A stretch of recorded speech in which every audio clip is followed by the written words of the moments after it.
What's happening, dude? Congratulations, we've made it to week 11. We have 2 weeks left, and here's what's gonna happen. I really want you to ramp this up. Really want you to take these last 2 weeks crazy seriously so we can look back and say that you did everything you could to get the maximum results, to do everything that we said we were going to do at the beginning of the program. We want to make sure that happens. So the good news is if you follow all the rules that are given you nutrition-wise, intermittent fasting, eating your carbs at night, all that stuff that we pound into your head week after week, you follow that for the rest of your life, there's really all that you're going to need, especially if you're busy and you just want basic things to stay in really good shape. That's gonna last. Keep doing that stuff. It's not gonna go out of style. If it's been working, it's gonna continue to work. But say, for example, you want to take it up a notch. You want to get your body fat percentage really low. You're getting really into this stuff. Maybe you haven't been big into fitness and nutrition before, and now you're kind of geeking out over it. That's what happened to me. I had zero interest, and then I went from not knowing anything about it to looking at food, like looking at nutrition and food like the way a hacker looks at a computer program, getting super into it, wanting to know everything about it, and wanting to apply it and take advantage of it. So I want to make sure that you leave this program with all the tools that you need in order to progress as much as you want to progress. That's going to be different based on your goal.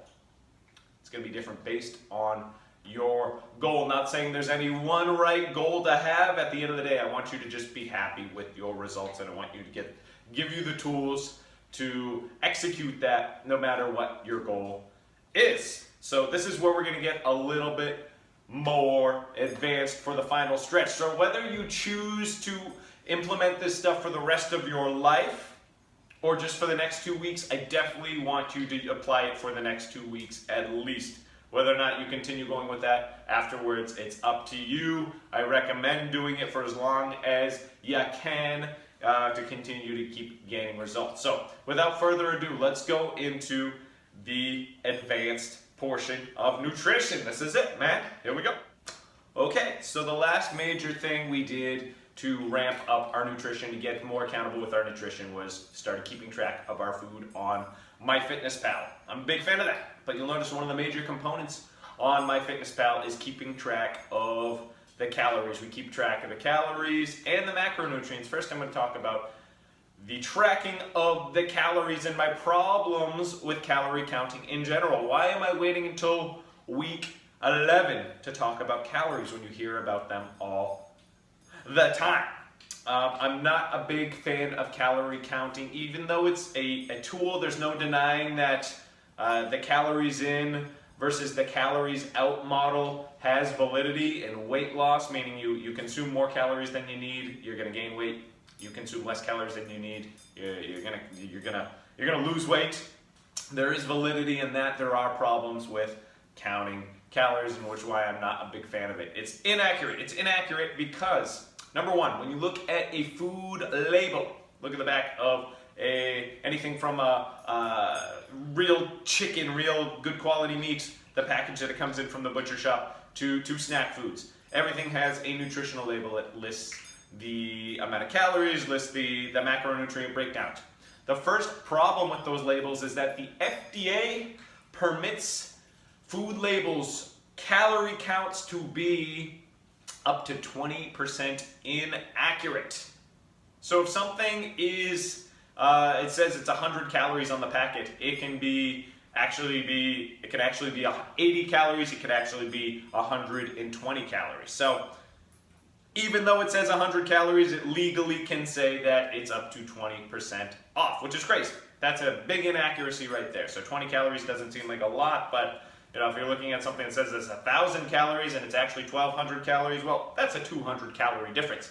That's the first problem. Problem number two, even if you are consuming the calories, we don't always absorb all the calories that we take in. We may, for lack of a better term, just, we eat it, we don't really digest it, we poop it out. So your body's not really using it.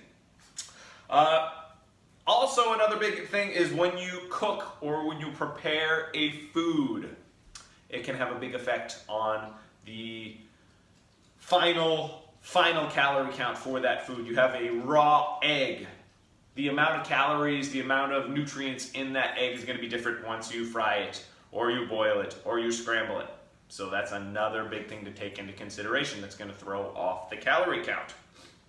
And the last major thing is that this isn't any of our faults, but by nature we're really bad at looking at a piece of food and estimating the portion size. Like, I can't do this. I'm good with nutrition. It's really, really tough for me to be able to look at a piece of chicken, a piece of steak, fruits, vegetables, anything, and be able to say, oh, that's 6.5 ounces of steak. So it is this many calories, this much protein in it. So a lot of inaccuracies when it comes to calorie counting as a whole. So yes, there is a time and place for it, and MyFitnessPal is better for the sake of just keeping track of your food and giving yourself an honest look at what you're taking in. If you bite it and you write it, you're going to be shocked at the things that you do take in, whereas if you don't keep track of it, you're just going to forget about all these things and the calories are going to add up. You're going to be taking in all this excess crap that you don't even realize that you're taking in. So that's why it is important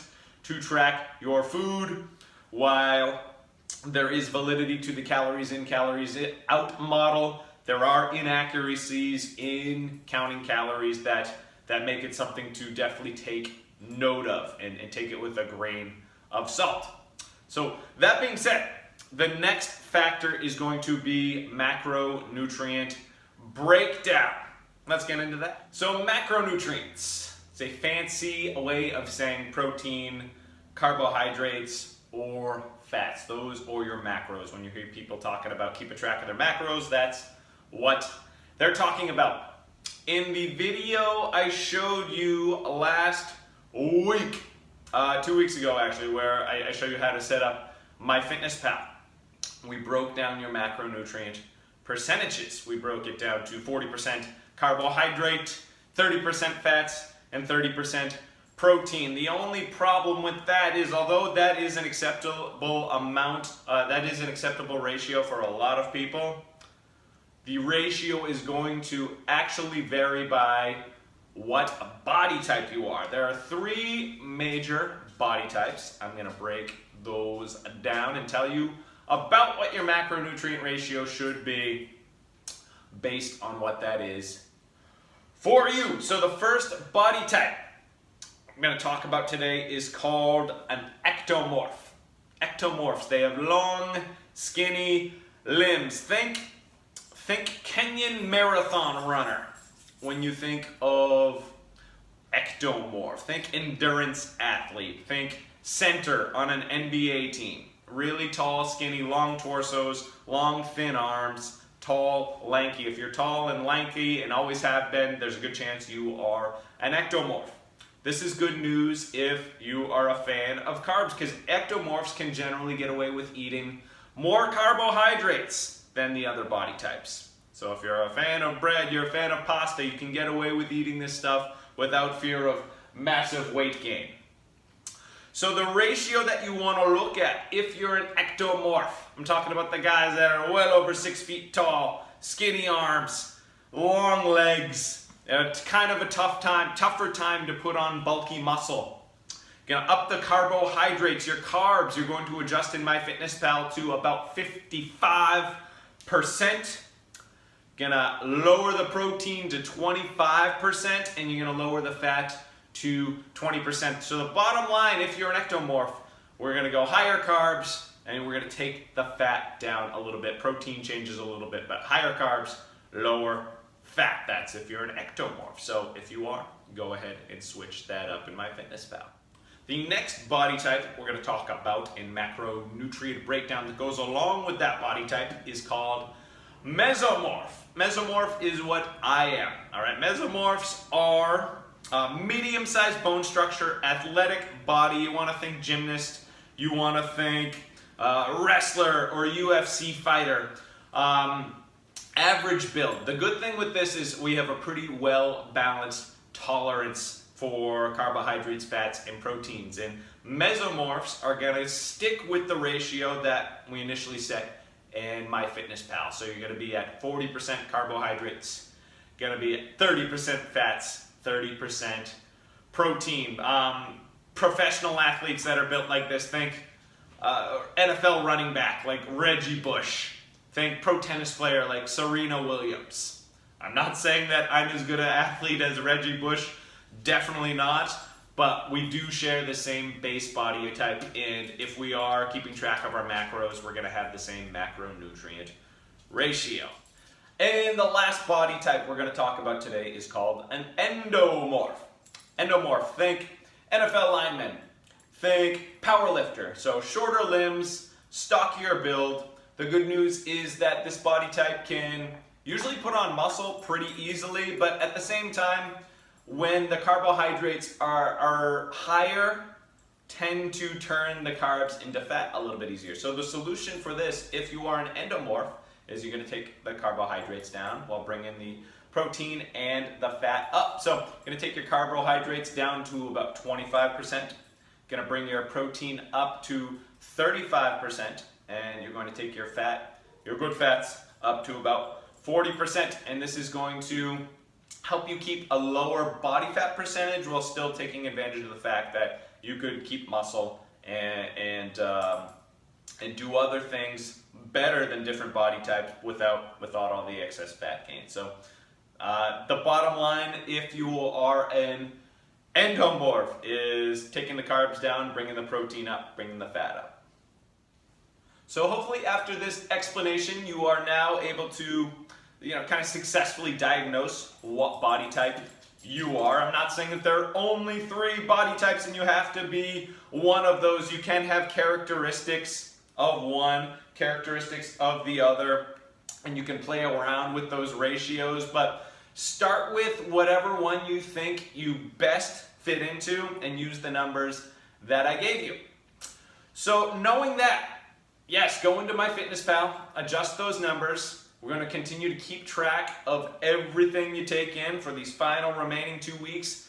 And although the calorie system, the measuring and counting of your own calories is flawed, this is the most accurate way to do it without having a food scale, without living with a professional dietitian. And this works really, really well for fitness competitors, bodybuilders, elite athletes. This is a really, really good system to use. So once again, I'm not saying that you have to do this and I'm expecting you to do this for the rest of your life. But with the goal of getting the most out of this program and doing the things that you said you wanted to do at the beginning of this program, having more energy, having less body fat, better endurance, more muscle, I really want you to get dialed in and use the approach that I just gave you for the final 2 weeks. I promise you, you're going to be happy with the results that you get. I want you to get maximum results. You deserve maximum results. So yes, we're going to buckle down. We're going to take it up a little bit for the next 2 weeks, and whether or not you choose to get this precise after that, that's up to you, but you're going to have this tool at your disposal. This system will work indefinitely, so use it. I'm so excited to see what you accomplish over the next 2 weeks. Let's stay accountable to each other. Let me know if you have any questions. Put this stuff to use and let's get ready to rock. It's the home stretch, man.